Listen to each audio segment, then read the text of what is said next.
할렐루야. 오늘 저녁에도 하나님께서 우리에게 크신 은혜 주실 줄로 믿습니다. 우리가 기대하고 사모하는 만큼 하나님께서 또 넉넉하게 풍성하게 누르고 흔들어 넘치도록 해서 우리의 심령에 안겨주실 것입니다. 새해 첫 우리 수요 예배 다들 잘 나오셨습니다. 우리 옆에 계신 분들 한번 인사하겠습니다. 잘 오셨습니다. 한 분도 그냥 돌아가지 마시고 하나님 만나고 하나님 음성 듣고 돌아갈 수 있기를 바랍니다. 오늘 본문에 나오는 부자는 모두 다 이 사람처럼 우리가 살고 싶어 할 만큼 정말 많은 부자입니다. 큰 부자입니다. 부자가 되고 싶으시죠? 이게 오늘 저녁에 예비한 그 축복은 아니고요. 자, 누구나 다 이 부자처럼 살고 싶어 하는데 한국 사회 그런 말 있잖아요. 돈이면은 안 되는 게 없는 막 그래서 어떤 영화 대사 보니까는 얼마면 돼? 얼마면 되겠냐? 그렇게 물어보기도 하는데 오늘 본문에 나오는 부자는 그냥 부자가 아니라 우리 슈퍼 리치 아주 재벌에 가까운 부자입니다. 본문에서 부자를 묘사를 할 때 자색 옷과 고운 베옷을 입었다라고 했는데요. 이 고운 베옷, 흰 옷만 해도 엘리트에다가 굉장히 어떤 권세를 나타내는 옷인데 거기에다 자색 옷이라고 하면 요즘이야 물감으로 옷을 이렇게 물들이고 다녀서 여기에도 지금 자색 옷을 입으신 분들이 계시지만 자색 옷을 입는다고 해서 이야 저 사람이 자색 옷을 입었구나 아무도 주목하지 않지만 당시에 자색 옷은 이 염료가 굉장히 희귀하던 시기에 만들어내기 어려운 천연에서 만들어내기 어려운 빛깔입니다.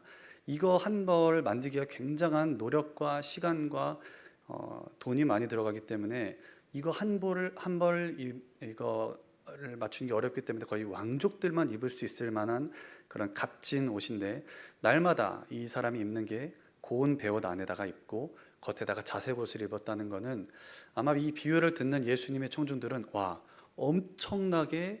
엄청난 부자를 예수님께서 지금 말씀하시는구나 단박에 알 수 있었을 것입니다. 요즘으로 치면은 거의 무슨 금으로 칠해 놓은 람보르기니, 캐딜락 같은 차를 몰고 다니는 것과 비슷하다고 생각하시면 됩니다. 누가복음 15장에서 거기에다가 한 장 바로 앞에 탕자의 비유가 나오는데 탕자의 아버지가 탕자가 돌아오니까는 뭘 하죠? 잔치를 그제서야 한번 엽니다. 그 형이 불만이 그거였잖아요. 나는 염소 새끼 한 마리도 준 적 없잖아요, 아버지. 아들이 돌아오니까는 그 부유한 아버지께서 송아지를 한 마리 딱 잡아서 잔치를 하는데 오늘 본문에 나오는 이 부자는 날마다 매일같이 송아지 한 마리가 아니라 몇 마리씩 잡아가면서 잔치를 하는 것을 보니 대단한 부자라고 볼 수 있겠습니다. 날마다 럭셔리하게 사치스럽게 음식 차리고 최고급 옷을 입고 집을 넓히고 손님들을 초대하는 게 일상인 사람입니다. 그리고 우리는 이런 부자를 부러워하면서 부자에다가 이렇게 어떤 신앙이 있는 신앙을 떠나서 이 부자들을 보면은 이런 사람들이 종종 하나님의 축복을 받은 사람이다라고 생각합니다. 구약의 성도들 같은 경우에는 그렇게 생각할 수 있는데요. 신약을 살고 있고 예수님의 삶을 보고 사도들의 삶을 본 우리는 구약의 성도들과 동일하게 생각할 수 없죠. 부유함 그 자체가 하나님의 축복을 그대로 증거해 주지는 않습니다. 오늘 특히 이 비유도 그것을 너무 분명하게 잘 보여주고 있습니다. 부자는 날마다 호화롭게 즐긴다고 했는데요. 매일매일마다 잔치를 했다는 것은 이 사람한테는 안식일도 주일도 없습니다. 하나님의 말씀을 배우고 예배하고 하나님 뜻대로 사는 것도 없이 그저 자기 인생을 폭주기관차처럼 끝없이 쾌락과 즐거움 탐닉하는 인생을 살았는데 여기에 한 가지 역설이 있습니다. 끝없이 쾌락을 추구하고 끝없이 음식을 탐하는 이 사람, 이 부자의 마음에 과연 행복과 진정한 쉼과 평안함이 있었을까요? 전도서의 말씀에 눈은 보아도 족함이 없고 귀는 들어도 차지 않는다라고 했습니다. 쾌락을 추구하는 사람은 결코 쾌락으로 만족하지 못합니다. 더 좋은 음식, 더 좋은 의복, 더 높은 명예 이런 것들을 계속해서 갈구하다가 탐닉하다가 어느 한순간에 갑자기 하나님 부르시면 가야 되는 것입니다. 사람의 마음에는 그런 아무리 비싼 음식을 먹고 아무리 좋은 옷을 입고 아무리 좋은 차, 좋은 제 어떤 것을 얻어도 그때는 조금 차는 것 같은데, 그때는 좀 만족하는 것 같은데 만족스럽지 않잖아요. 차지 않잖아요. 정말 전도서 말한 그대로 눈은 보아도 이거 차지 않고 귀 들어도 다 차지 않습니다. 뭐 그게 어떤 것이 됐건 간에, 그게 내 재산이 됐건, 나 이만하면 충분하게 가졌다, 이만하면 충분히 먹었다, 그렇게 말하는 그런 걸로 진정한 만족을 얻을 수가 없습니다. 왜냐하면 하나님께서 우리 사람을 하나님의 형상으로 창조하셨다 할 때는 우리의 이런 눈, 코, 입 이런 어떤 외형만 아니라 그 마음의 크기도 하나님의 크기로 창조해서 하나님이 아니고서는 우리의 마음에 도저히 채워지지 않는 공간, 구멍이 있기 때문입니다. 거기에다가 얼마나 많은 음식을 집어넣은들, 얼마나 많은 돈을 넣은들 명예를 얻고 사람의 인정을 받는다고 해서 우리의 마음 공간은 하나님 외에는 다른 것으로 결코 만족할 만큼 채워질 수가 없습니다. 무엇으로 채워야 됩니까? 예수님으로 채워야 할 줄로 믿습니다. 오직 그분의 은혜로만 채울 수 있고 하나님으로만 우리의 마음을 가득 채울 수 있는데, 부자는 그것을 죽는 그 순간까지도 깨닫지 못합니다. 에콰도르 선교사로 20대 후반 28살에 순교한 선교사 짐 엘리엇은 이런 말을 남겼습니다. 영원한 것을 위해서 영원할 수 없는 것을 버리는 사람은, 포기하는 사람은 결코 어리석은 사람이 아니다. 영원한 것을 위해서 영원할 수 없는 것을 포기하는 사람은 결코 어리석은 사람이 아니다. 오늘 우리가 얻고자, 마음에 얻고자, 채우고자 애쓰는 것을 한번 잠시 생각해 보기를 바랍니다. 그건 정말 영원한 것인지, 아니면 잠깐은 내 마음에 채워주는 것 같지만 이내 사라져버리는 것인지 생각해 보면 좋겠습니다. 우리가 그리스도와 함께 다시 살리심을 받았으면 위의 것을 찾아야 할 줄로 믿습니다.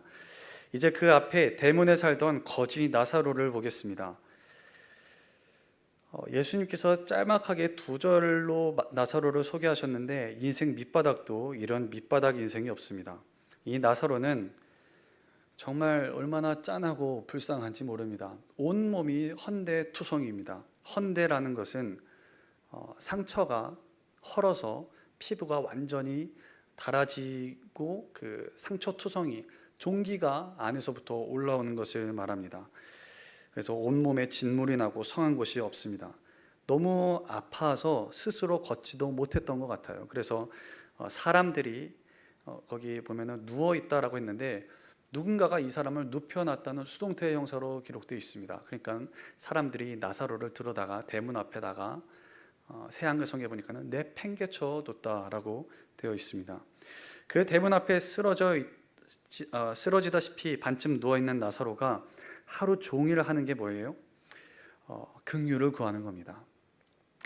부자네 집에서 뭔가 좀 부스러기라도 얻어볼까 하는 긍휼을, 자비를 구하는 겁니다. 그런데 부자는 도와주지 않죠. 대문 앞에 앉아있는 나사로는 그 대문 안쪽에서 들려오는 날마다 호화롭게 잔치하는 소리를 바깥에서 아마 들었을 것입니다. 안에서 부자가 먹는 소리, 떠드는 소리, 술 취한 소리, 장난치는 소리들 들리는데 눈앞에 그 대문으로 들어가는 손님들, 부자도 뒤에 보면 나오지만 나사로의 존재를 알고 있습니다. 알고는 있지만 도와주지 않습니다. 그에 대해서 냉담한 태도를 유지합니다. 21절 말씀에 보면 그 부자의 상에서 떨어지는 것으로 배불리려 하며 심지어 개들이 와서 그 헌대를 했더라. 예수님께서 가나안 지경에 가실 때 한 여인이 나와서 예수님과 대화할 때 자녀의 떡을 취하여 개들에게 던짐이 마땅치 않다 하신 예수님의 말씀에 가나안 여인이 뭐라고 응수합니까? 주여 올소이다마는 개들도 주인의 상에서 떨어지는 부스러기를 먹나이다. 그 말씀이 오늘 여기에서 실현되고 있습니다. 여기 나사로가 지금 부자의 상에서 떨어지는 것을 먹으려고 한다는 말씀과 개들의 그 헌대를 할른다는 말씀이 동시에 나옵니다. 즉 나사로가 부자의 대문에서 음식 찌꺼기 먹을 때 개들이랑 경쟁했다는 그림이 그려지게 됩니다. 직접적으로 그렇게 나와 있지는 않지만 경쟁하듯 먹었다는 거예요. 심지어 몸에 기운이 없어서인지 아마 개들에게 나사로가 음식을 다 빼앗긴 것 같습니다. 누가복음은 어떤 사람이 갖기를 원하지만 가질 수 없을 때 무엇 하려고 했다라는 동사를 사용하는데요. 바로 앞장에 탕자가 돼지 먹는 쥐염 열매로 배를 채우고자 했다 할 때도 같은 동사가 사용이 됩니다. 하되 주는 자가 없어서 하지 못한 것처럼 그 산에서 떨어지는 것으로 배불리려 하되 나사로가 할 수 없었다는 것입니다. 그리고 개들이 와서 그 헌대를, 종기를, 상처를 핥았습니다. 어떤 성경학자들에 따라서 이 개들이 하는 이 행동을 굉장히 더럽고 부정적인 것으로 보기도 하고, 어떤 학자들은 아니다, 당시에는 뭐 오늘날처럼 의학이 발달했던 시기가 아니니까 개들이 핥아주면은 약간 치유 효과가 있다, 긍정적으로 보는 학자들도 있는데요. 이게 긍정적이건 부정적이건 간에 대문 앞에서 쓰러져서 음식 주워 먹으려고 기다리는 나사로의 몸을 핥는 그 모습을, 그 자체를 결코 우리가 긍정적으로 바라볼 수는 없을 것 같습니다. 굉장히 비참한 것입니다. 복음서에서 예수님께서 비유를 말씀하실 때는 공통점이 한 가지 있는데요. 예수님께서 하신 모든 비유에는 사람의 이름이 등장하지 않습니다. 선한 사마리아인, 어떤 아들, 한 아버지, 맏아들, 씨 뿌리는 자, 전부 다 익명으로 나옵니다. 그런데 유일하게 예수님의 비유에서 이름이 나오는 비유가 뭐냐면 오늘 우리가 읽은 부자와 나사로 비유에 이 나사로라는 이름을 예수님께서 말씀을 하셨다는 것은 분명한 어떤 의미가, 이 이름에 중요한 의미가 있다는 것입니다. 나사로라는 이름의 뜻은 하나님께서 도와주시는 사람이란 뜻입니다. 나사로란 이름의 뜻은 하나님께서 도와주시는 사람이란 뜻인데, 질문 한 가지 드리겠습니다. 이게 정말 하나님께서 도우시는 사람이 이 땅에서 사는 모습입니까? 나사로의 인생을 한번 돌아볼 때, 방금까지 제가 설명드렸는데요, 이게 진짜 하나님께서 도와주시는 인생을 사는 사람의 모습입니까? 하나님이 도우시는 사람, 이름이 나사로인데 거짓골에다가 구걸도 제대로 못하고 병들고 쇠약해서 개들이 와도 몸을 핥아도 쫓아낼 기력조차 없는 게 하나님께서 도우시는 인생입니까?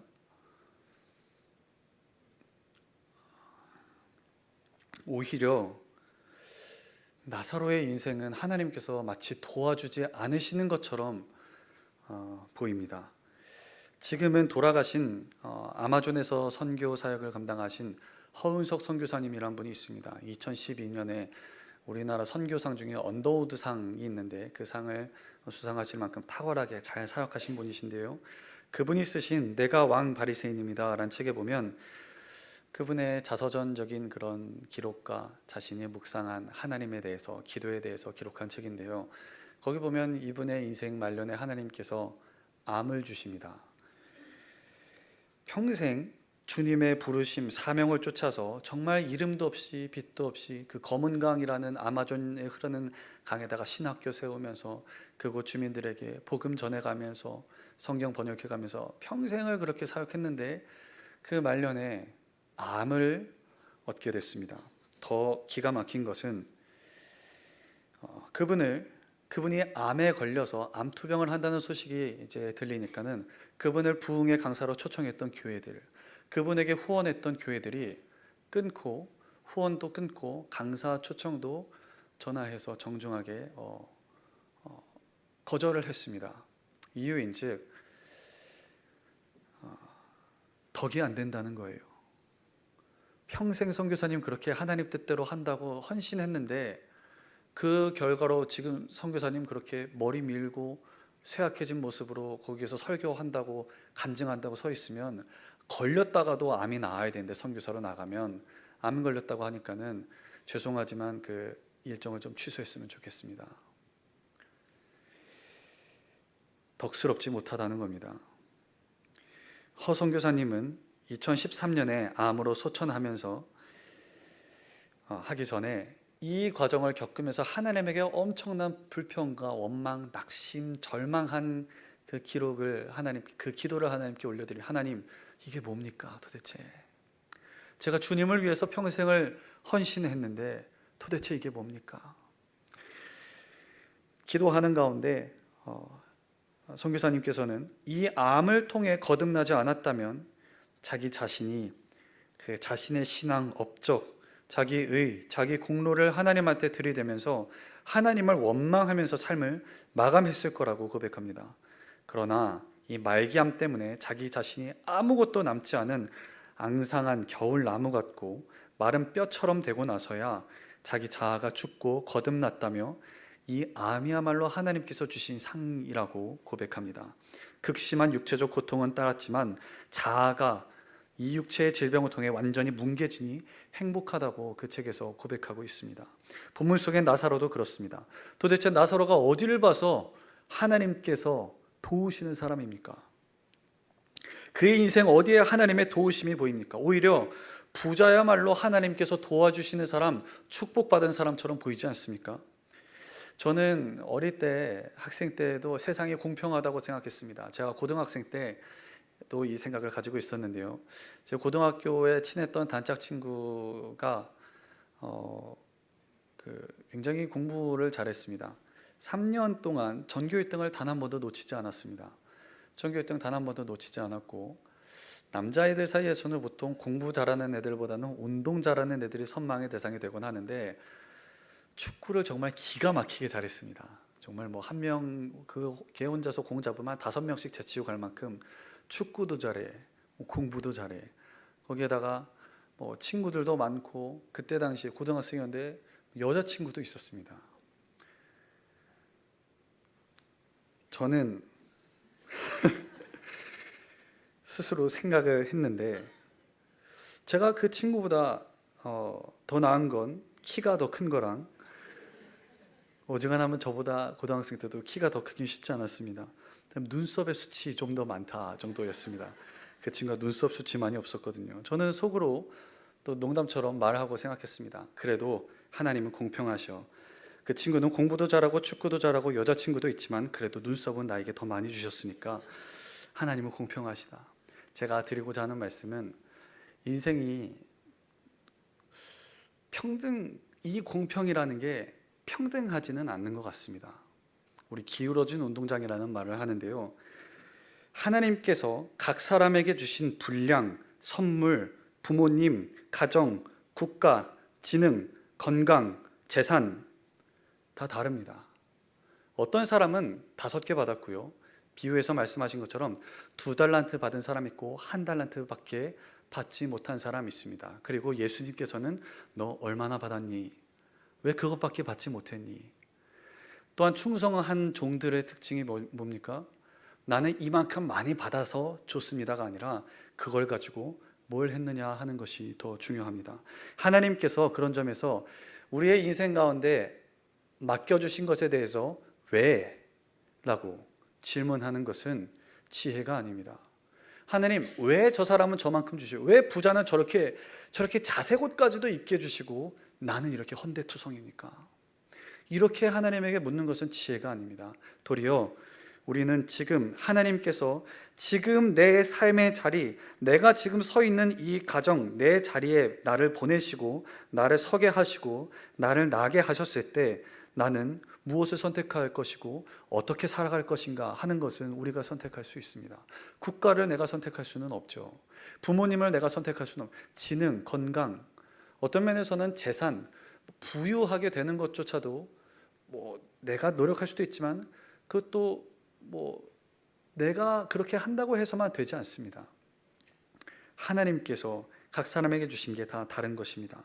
부자처럼 많이 받고도 이기적이고 무자비하게 살 것인가, 아니면 나사로와 같은 인생이라 할지라도 하나님을 경외함으로 살아갈 것인가. 뒤에 보면 나사로는 부자에게 그렇게 당하고 긍휼을 받지 못했지만 본문 19절에서 31절까지 나사로는 어디에도 한마디도 대꾸하거나 말하지 않습니다.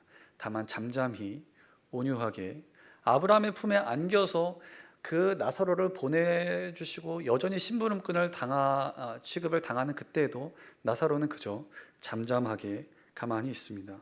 오랜 세월의 고통을 겪은 이 온유한 사람에게는 폭발할 만한 분노도 쌓여 있지 않았고 복수하려는 생각도 없습니다. 나사로를 보면 마치 구약의 욥과 같다는 생각이 듭니다. 나사로가 왜 이런 고난을 당하는지에 대해서는 본문에 이유가 나오지 않습니다. 나사로는 아마 평생 자신이 왜 이런 고난을 당하는지 몰랐을 겁니다. 그러나 그 가운데서도 나사로는, 욥은, 또 예수님은 자신에게 주어진 그 길 가운데서 거룩하고 순결한 삶을 살아냈습니다. 오늘 우리의 삶의 자리는 어떻습니까? 부자 같습니까? 나사로 같습니까? 내게 주어진 것에 대하여 이 가운데서 어떻게 주님과 동행할 것인가를 생각하고 선택할 수 있기를 바랍니다. 주 예수님과 동행하는 인생이야말로 가장 잘 사는 인생이고 꽉 찬 인생을 사는 길인 줄로 믿습니다. 이후에 두 사람은 모두 다 죽게 되는데요. 나사로는 죽어 장례도 제대로 치르지 못하지만 천사들에게 받들려 아브라함의 품에 들어가고, 부자는 죽어 성대한 장례를 치르지만 음부로 떨어지게 됩니다. 음부에 떨어져서 고통 속에 몸부림치다가 저 멀리 아브라함을 발견했는데, 중요한 건 그 옆에 나사로를 발견했다는 거예요. 자기 집 대문에서 구걸하는 나사로를 발견했다는 겁니다. 큰 소리로 부릅니다. 아버지 아브라함이여, 나를 긍휼히 여기사 그 나사로를 보내 물을 찍어, 그 손가락으로 물을 찍어 내 혀를 서늘하게 하소서. 내가 이 불꽃 가운데서 괴로워하나이다. 부자는 나사로가 고통을 겪을 때 나몰라라 했는데 이제 자신이 고통을 겪게 되니 당장에 어떤 조치를 취하려고 합니다. 긍휼을 구하려고 합니다. 여전히 부자는 여기에서 나사로가 자기 종놈이나 심부름꾼이나 되는 것처럼 또 시키고 있습니다. 당시 예수님의 비유를 이 지점까지 듣고 있던 사람들은 부자의 뻔뻔함에 치를 떨었을 것입니다. 그리고 나사로가 차라리 이때 이 부자의 말을 들었을 때 나서서 아브라함에게 저거는 더 깊은 불구덩이에 내려가야 됩니다, 뭐 이런 막 욕을 해주거나, 야 그거 봐라 꼴 좋다, 너 세상에서 내가 너 도와달라고 내가 굶어 있을 때 거들떠도 안 보더니만은 하나님께서 갚아주셨지, 너 그것 좀, 이렇게 말해주기를 바랬는데 온유한 나사로는 한마디도 대답하지 않습니다. 그저 묵묵히 아브라함의 품에 있을 뿐입니다. 그 대신 아브라함이 부자에게 대답하는데요, 예, 너는 살았을 때 좋은 것을 받았고 나사로는 고난을 받았으니 이것을 기억하라. 부자가 살아있을 때 받은 좋은 것은 무엇입니까? 우리가 여기에서 한 가지 주목할 것은, 나사로는 예수님께서 나사로란 이름으로 불러주시는데 부자는 이름이 없습니다. 어떤 사람을 소개할 때 그 사람이 어떤 사람인지에 대한 특징을 예수님께서 말씀하시는데 부자입니다. 그냥 이 사람은 자기 자신의 정체성을 어디로부터 찾은 사람입니까? 돈으로부터 찾은 사람이에요. 돈이 자신의 정체성입니다. 그래서 이 사람은 이름이 없고 계속 부자라고만 나옵니다. 살았을 때 좋은 것을 받았다. 이 부자에게 좋은 것이란 그의 돈이며 하나님이 아닌 이 돈을 기초로 해서 자신의 정체성을 확립한 것입니다. 음부에 떨어진 부자의 말을 보면 뉘우치거나 회개하는 것은 조금도 찾아볼 수가 없습니다. 계속 불평하고 마치 자기 자신에게 충분한 정보나 은혜가 주어지지 않아서 이렇게 온 것인 양 부자는 끊임없이 불평하고 다른 사람 탓을 합니다. 그 죽은 사람을 살려서 보냈으면은 내가 여기 오지 않았을 텐데, 나사로를 살려서 보내달라는 말 속에는 나는 그런 은혜가 없었기 때문에 여기 올 수밖에 없었다라고 은연중에 하나님을 원망하고 탓하고 있습니다. 그러나 성경은 말합니다. 모세와 선지자들에게 듣지 아니하면 비록 죽은 자 가운데서 살아난 자가 있을지라도 권함을 받지 아니하리라.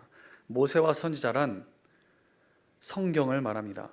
성경의 말씀을 통해서 우리가 하나님의 음성을 듣고 회개하지 않는다면 죽었던 사람이 살아나서 온다고 할지라도, 엘리야가 오고 모세가 오고 심지어 예수님께서 성육신에서 오신다 할지라도 그의 마음을 부술 수가 없습니다.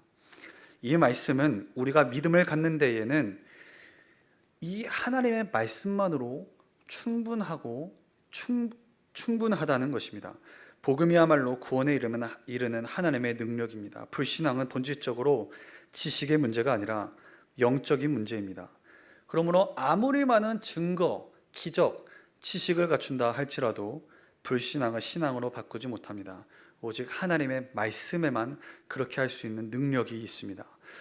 그리고 모세와 선지자들을 통해 계시된 하나님의 말씀이 가장 정점으로 가장 영광스럽게 성경 속에서 계시된 것이 바로 예수님입니다.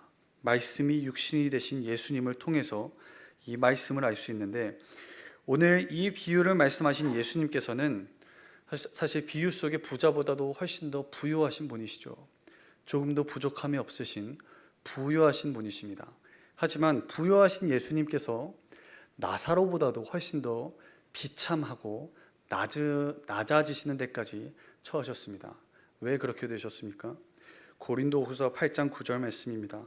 우리 주 예수 그리스도의 은혜를 너희가 알거니와 부유하신 이로써 너희를 위하여 가난하게 되심은 그의 가난함으로 말미암아 너희를 부유하게 하려 하심이라. 왜냐하면 주 예수님의 가난하여지심, 낮아지심, 비천해지심, 채찍에 맞으심, 죽으심으로 인해 우리가 부유하게 되고 하나님의 자녀가 되고 존귀해지고 치유받고 회복되어 생명을 얻게 하기 위함입니다. 우리는 이 은혜를 하나님께로부터 마음에 받고 품은 사람들입니다. 부자와 같이 하나님이 아닌 돈으로 우리의 가치를 판단하지 말기를 바랍니다.